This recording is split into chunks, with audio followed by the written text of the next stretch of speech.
राधे राधे मेरे प्यारे भक्तों। आज मैं आपको प्रदोष व्रत की एक बहुत पवित्र और चमत्कारिक कथा सुनाऊंगी।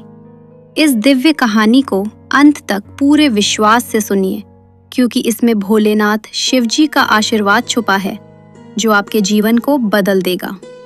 एक छोटे से गांव में, जहां पहाड़ों की गोद में गंगा जी की धारा बहती थी, वहां रहती थी सुमन। सुमन एक साधारण सी लड़की थी, पर उसके दिल में शिवजी के प्रति गहरी भक्ति थी। उसके पिताजी एक छोटे से दुकानदार थे और माँ घर संभालती थी, पर दुखों का सागर उनके घर में ही था। सुमन के भाई रामू 1 साल पहले एक बड़े एक्सीडेंट में बेहोश हो गया था। डॉक्टरों ने कहा था कि वो कभी ठीक नहीं होगा। घर की सांसें रुक सी गई थीं। सुमन रोज शिवजी के चरणों में बैठकर रोती, पर कोई राह नहीं दिखती थी। एक शाम जब सूरज अस्ता चले कर रहा था, सुमन गांव के पुराने शिव मंदिर की तरफ चली गई। मंदिर का द्वार खुला था और अंदर एक बाबा जी बैठे थे जो साधुओं जैसे दिखते थे।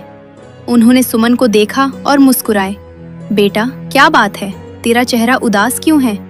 सुमन ने अपनी परेशानी सुनाई। बाबा जी ने कहा, प्रदोष व्रत रख, भोलेनाथ सब ठीक कर देंगे। हर महीने की त्रयोदशी को शाम के प्रदोष काल में शिवजी प्रसन्न होते हैं। जा, कल से शुरू कर। सुमन के दिल में उम्मीद जगी। उस रात वो सो नहीं सकी। सुबह उठकर उसने निर्जल व्रत शुरू किया। दिन भर उपवास किया, सिर्फ पानी पिया। शाम को जब प्रदोष का समय आया, सूर्यास्त के बाद का वो पवित्र मुहूर्त, वो मंदिर पहुंच गई। मंदिर में देर हो चुकी थी, पर कुछ भक्त अभी भी थे। घंटे बज रहे थे, दीपक जलता हुआ प्रकाश फैला रहा था। हवा में धूप की खुशबू थी और शिवलिंग पर दूध चढ़ रहा था। सुमन ने शिवजी के सामने बैठकर जाप शुरू किया।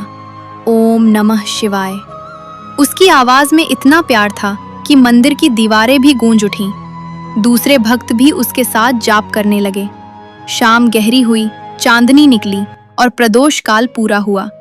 सुमन ने आरती उतारी, बेलपत्र चढ़ाए और मन ही मन प्रार्थना की, हे भोलेनाथ, मेरे भाई को जीवन दे दो। उस रात घर लौटी तो दिल हल्का था, पर रामू अभी भी बेहोश था। अगला प्रदोष आया। सुमन ने फिर व्रत रखा।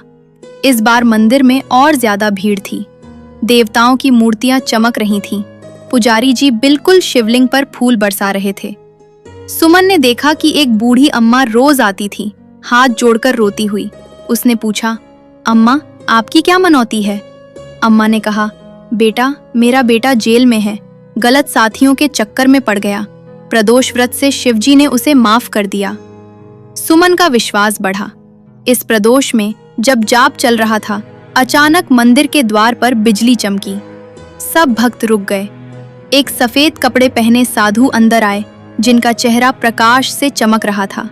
उन्होंने कहा, प्रदोष में शिवजी स्वयं आते हैं, जो पूरे विश्वास से मांगे वो पूरा करते हैं।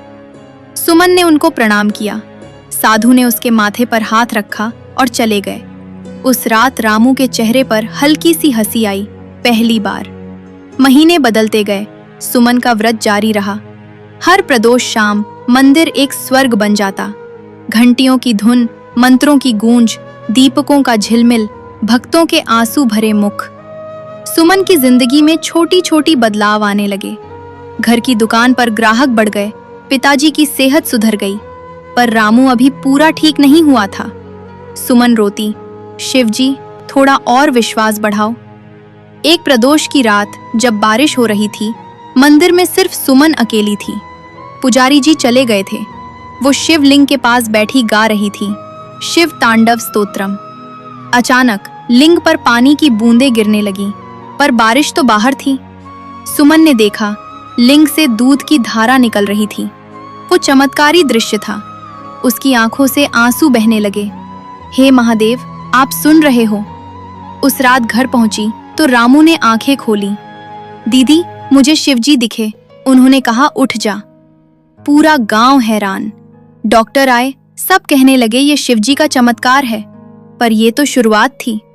सुमन की कहानी गांव में फैल गई। अब हर प्रदोष पर मंदिर भर जाता।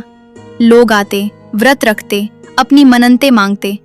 एक दिन गांव में एक अमीर व्यापारी आया जिसका बेटा बीमार था। उसने सुमन से कहा, बेटा मुझे भी बता दो ये राज। सुमन ने कहा, सिर्फ विश्वास, प्रदोष व्रत और शिवजी के भजन। व्यापारी ने व्रत रखा। उस प्रदोष में मंदिर में इतने दीपक जले कि पूरा आंगन रोशन हो गया। घंटियां बजती रहीं, भक्त नाचते गए। व्यापारी का बेटा भी ठीक हो गया। सुमन की जिंदगी बदल गई। अब वो गांव की शिव भक्त मंडली चलाती थी। हर प्रदोष को स्पेशल पूजा होती, रुद्राभिषेक, महामृत्युंजय जाप, भांग और धतूरा चढ़ाना। मंदिर का वातावरण जैसे स्वर्ग लोक। हवा में अगरबत्ती की खुशबू, शिवजी की मूर्ति पर चंदन, भक्तों के मुख पर शांति। पर एक बड़ी कसौटी आई। सुमन की माँ को गंभीर बीमारी हो गई। डॉक्टरों ने हाथ खींच लिए। सुमन टूट गई। शिवजी, अब क्या करूं? उसने निर्जल प्रदोष व्रत रखा। शाम को मंदिर पहुंची तो देखा मंदिर बंद था। ध्यान से देखा, द्वार खुला था, अंदर प्रकाश, जैसे शिवजी ने बुलाया हो। अंदर जाकर बैठी तो अचानक एक आवाज आई, सुमन, विश्वास रख। वो शिवजी की आवाज थी। उसकी माँ ठीक हो गई। ये चमत्कार गांव से शहर तक फैला। लोग दूर दूर से आने लगे। अब सुमन की कहानी पूरी नहीं हुई। एक प्रदोष पर जब पूर्णिमा थी, मंदिर में एक लड़का आया, शिवम। उसने कहा, मैं भी प्रदोष व्रत रखता हूँ, पर मेरी शादी नहीं हो रही। सुमन ने हंसकर कहा, शिवजी सब करेंगे। उस प्रदोष की पूजा में जाप चल रहा था, घंटियां बज रही थीं, दीपक झिलमिलाते थे। अचानक शिवलिंग हिल उठा। सबने देखा। एक सुंदर लड़की मंदिर में आई, शिवम से बात करने लगी। ये शिवजी का आशीर्वाद था। ऐसे ही कई कहानियां जुड़ गईं। एक गरीब मजदूर जिसका घर जल गया, व्रत रखा, घर बन गया। एक विधवा जिसकी बेटी को लक्ष्मी ना मिली, व्रत से अमीर हो गई। हर प्रदोष मंदिर में नई नई मन्नतें पूरी होती। सुमन अब बड़ी हो गई, शादी हुई, पर व्रत जारी रखा। उसके पति भी भक्त बने। उनके 2 बच्चे हुए, जो छोटे से ही ओम नमः शिवाय बोलते। एक बार बड़ा संकट आया। गांव में सूखा पड़ गया, फसल खराब, सब रो रहे थे। सुमन ने कहा, सब मिलकर प्रदोष व्रत रखो। पूरे गांव ने रखा। उस शाम मंदिर भर गया। जाप, भजन, नृत्य, रात भर जागरण। सुबह बारिश हुई, नदियां भर गईं, फसल हरी हो गई। ये सब सुनकर आप सोच रहे होंगे, ये तो कहानी है, पर सच ये है कि प्रदोष व्रत में शिवजी की कृपा ऐसी ही होती है। एक बार ट्राई कीजिए, निर्जल व्रत, शाम को पूजा, बिल्कुल विश्वास से। अब मैं आपको प्रदोष व्रत का पूरा विधि बताऊं। सुबह स्नान करो, शुद्ध कपड़े पहनो, दिन भर फलाहार या निर्जल। शाम 1.5 घंटे पहले प्रदोष काल शुरू, सूर्यास्त से। शिवलिंग स्नान करवाओ, दूध अभिषेक, बेलपत्र, धतूरा, भांग। पंचाक्षरी मंत्र जाप, ओम नमः शिवाय 108 बार। आरती, प्रसाद बांटो। रात्रि भर जागरण अगर संभव हो। सुमन अब हर प्रदोष को याद करती। वो पहला दिन, कैसे वो मंदिर गई, हाथ जोड़कर बैठी। हवा ठंडी थी, चांदनी रात, शिवजी शांत। ओम नमः शिवाय का जाप करते करते उसकी आंखें बंद हो गई। सपने में शिवजी आए, त्रिशूल हाथ में, सांप गले में। बेटा विश्वास रख, मैं हूं ना। उठकर देखा, मंदिर में सब सो रहे थे, पर उसके दिल में शांति थी। घर जाकर रामू के पास बैठी। उस रात रामू की सांसें लंबी हुईं। दूसरा प्रदोष, मंदिर में भीड़। एक अंकल जी आए, जिनके पास धन था पर सुख नहीं। सुमन बेटी, बता क्या करूं? सुमन ने कहा, व्रत रखिए। वो रात अंकल के घर शांति आई। परिवार मिलकर हंसने लगे। तीसरा प्रदोष, बारिश। मंदिर का छत टपक रहा, पर सुमन गई। पुजारी ने कहा, बेटा जाओ घर, पर वो नहीं मानी। जाप शुरू किया। अचानक बारिश रुक गई, तारे चमकने लगे। रामू की आंखें हिली।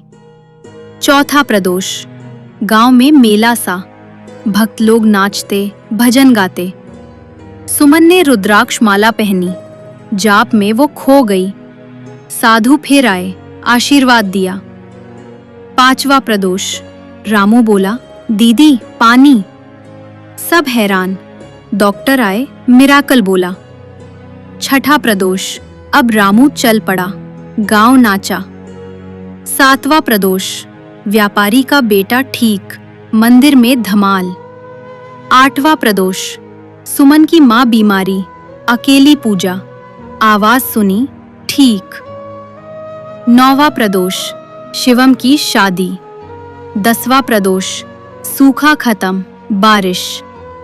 इस तरह महीनों की कहानियां, हर एक में नए भक्त, नए चमत्कार। मंदिर का वर्णन। दीपक, धूनी, मंत्र, घंटियां, प्रार्थना, रोशनी, शांति। भक्ति भजन दोहराए जाते।